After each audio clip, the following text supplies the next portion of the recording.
Hey Canucks fans, no training camp today, but still lots to talk about, including starting goaltenders, Travis Hamonic, and a scrap during last night's scrimmage. I'm Clay Emo, I'm at Canuck Clay on Twitter, I'm at Clayton Emo on Instagram. I'm the founder of the GLCPC, the Good Looking Canucks Positivity Club. This is my Canucks take, all in one take. It's Clay's Canucks commentary for Sunday, January the 10th. This is where you get Canucks insight that's positive and timely. I hope you're doing well. You may have seen my vlog from earlier today.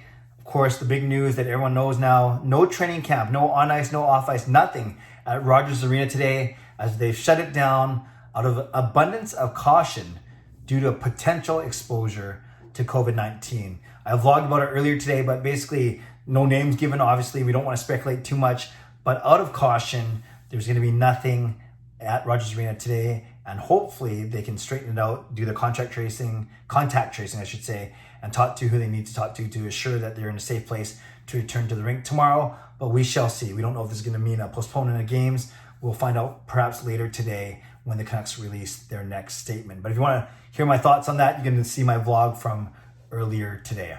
Still lots to talk about though, whether the Canucks are on the ice or not. And the three things, and I'll go in reverse order, and I'll end off with the goaltending. Number one, there was a scrap during last night's scrimmage, and the scrap was between Tyler Motte and Adam Gaudette.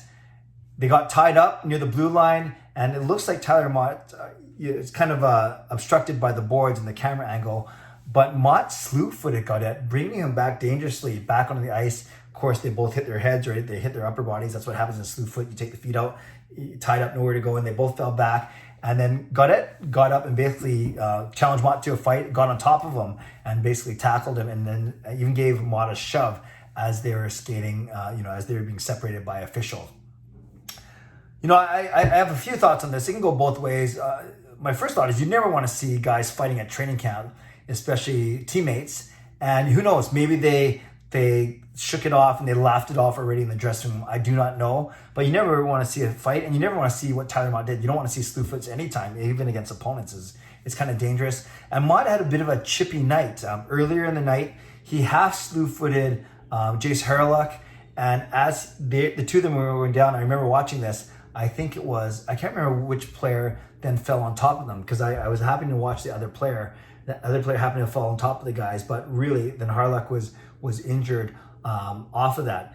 Then Motte gave a hard hit to Jalen Chatfield later in the game, and then winds up the trifecta, injuring Harlock, hitting Chatfield, and then getting in a scrap with Adam Gaudette. So like I said, I don't know the aftermath. I don't know if they laughed it off. I don't know if they're still mad at each other, especially Gaudette would be mad at Motte, I guess.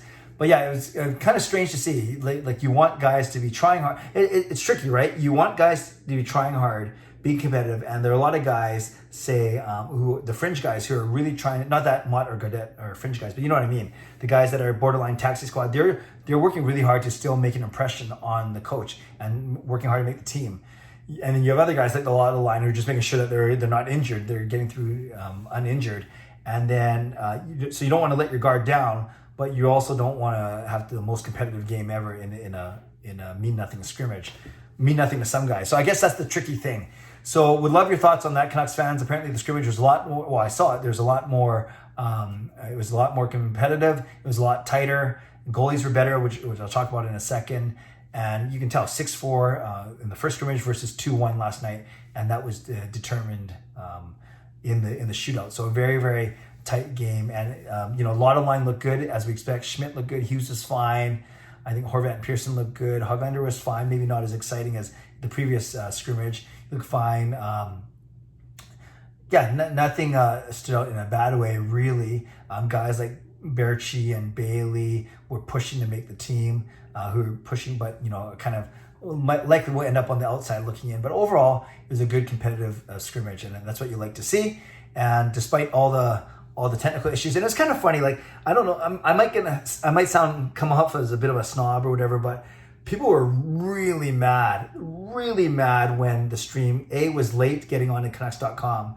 The audio was on Sportsnet 650 the whole time, but the stream was late getting up on Canucks.com, and then when they did get it up, they didn't have sound for the first period, and they rectified it for the second and third period. They basically synced it up with simulcasted with the Brendan Batchelor on Sportsnet 650. But people were livid. They were upset. And on one hand, I get it. They love the team and they love everything about the team just like I do. And they want to experience it. And especially if they're not going to be able to get to games, they want to experience anything they can, including a training camp scrimmage, especially if there are no exhibition games. I get that. But on the other hand, I think we got to realize that the Canucks are really short-staffed, and they've lost a lot of people from game presentation to production to creative, and maybe they were scrambling around a little bit to make things work. Now you might say, well, there's no excuse. They're a multi-million-dollar company, and if they had all day to prepare this, and I have time for that argument as well. But I just didn't have the same level of anxiety or pure rage that I saw on Twitter. But it was interesting to see for sure. So leave a comment below if you were one of those people that were raging on Twitter because you couldn't see the live stream, and then when you did, it had no sound for their first period. I just made my own commentary. It was probably wrong half the time, but that's okay.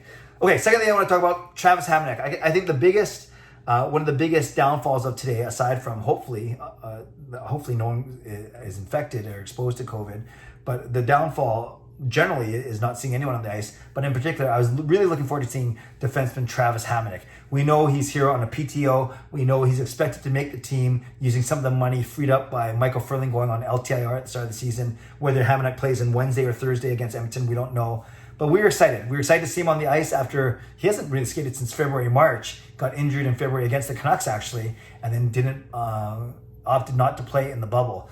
So we think he's going to play alongside Quinn Hughes. That's why Jalen Chatfield is kind of there as a placeholder right now throughout training camp and through the scrimmages. And we think Hamonic should slide into that spot beside Hughes and basically take over Chris Tanev's role from last year, which makes a lot of sense. They're right shot D-men, they're older, they're good stay-at-home guys, good leaders, maybe a bit injury prone. I've kind of said before how there's a lot of similarities. You could argue Tanev's a bit of a better player, but you could also argue that Hughes is going to be much better this year than he was last year. And he simply needs a good, reliable stay-at-home partner to allow Hughes to do all the good things that he can do. So we're going to have to wait at least one more day to see Travis Hamonic on the ice, but I can't wait for that to happen, and I can't wait to see the way that he shores up our blue line.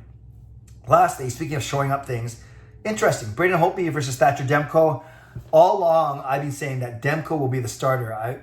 That's what I thought when they let Markstrom go to Calgary, when Demko played those 3 amazing games against Vegas. And yeah, you bring Holtby in on a $8 million contract for 2 years, and Holtby's not coming just to sit on the bench, especially in a compressed schedule, compressed season. We know that both goalies are going to see a lot of action. But it sounds like that Braden Holtby may have unseated Thatcher Demko as the starter. And a couple things, last night he won the scrimmage. His team won the scrimmage. Not that we're going to give the starter position based on one scrimmage, but Holtby looked really good. He was only beaten by Justin Bailey's penalty shot goal. But aside from that, Holtby was excellent. Especially I noticed watching both the highlights and the scrimmage when it happened. Moving right to left, he's really good with his glove and really good with his left pad. He made some really nice saves on one-timer by Horvat, on another centering pass to someone else. So I thought Holtby looked great. I thought Demko looked fine as well. It's not like Demko played poorly. Both goalies played a lot better. Remember, 2-1 versus 6-4. And last night, 2-1, it had to be 2-1. The second goal was Pettersson beating Demko in a shootout with a really nice wrist shot, post and in. But another thing, when they came out, not for yesterday on Saturday, but on Friday, when they came out for this kick off the second half of training camp, and when they had Group A, basically the guys that we've talked about, we think are going to make the team, Braden Holtby was in the home net, or what you call the starter's net. Now again, let's not get too hung up on that, but the fact that he was in the starter's net for that first big practice, the fact that he looked really good yesterday, maybe he is the one to be starting this season. And I'm okay with that. I really think it's going to be very close to a 50-50 split. If I had to guess, I've always said that I think Demko's going to get 55% of the game. No, not 55 games, 55% of the game. So I could see something like a 30-26 split, at least starting, or 29-27. Regardless, it's going to be very close among the 56 games. But do not be surprised if we see Braden Holtby start Game 1 in Edmonton on Wednesday night. But because it's a back-to-back on the road, although it's an hour flight away, then I would not be surprised to see Thatcher Demko get Game 2 on Thursday night, unless Braden Holtby plays lights out, maybe shuts out the Edmonton Oilers on Wednesday night. And if he feels good, maybe you go back to him on Thursday. But I'm fine with either goalie, truly, and I think we're going to see a lot of both goalies this season. I'm just curious to see which one of the two will be starting on Wednesday night in Edmonton. Will it be Braden Holtby, which it seems like it may be, or do you think it's still going to be Thatcher Demko? So Canucks fans, a lot of things to talk about down below. Leave a comment below. You can talk about Holtby, Demko. You can talk about Motte and Gaudette scrapping. You can talk about your anticipation for Travis Hamonic, or about this whole COVID situation overall. Leave a comment below. I will read, react, and reply as always. Don't forget my live stream tomorrow night, Monday night at 10 p.m. And then I will be doing post-game live streams whenever I can, starting this Wednesday, presuming the Canucks are playing. And I can't wait to see all of you, both on the live stream and on this channel. So make sure you subscribe if you'd like to. Not if you'd like to, just subscribe. Like this video, and most importantly, stay safe, stay healthy, take care of yourselves, and take care of each other. Have a great day. God bless, and go Canucks go.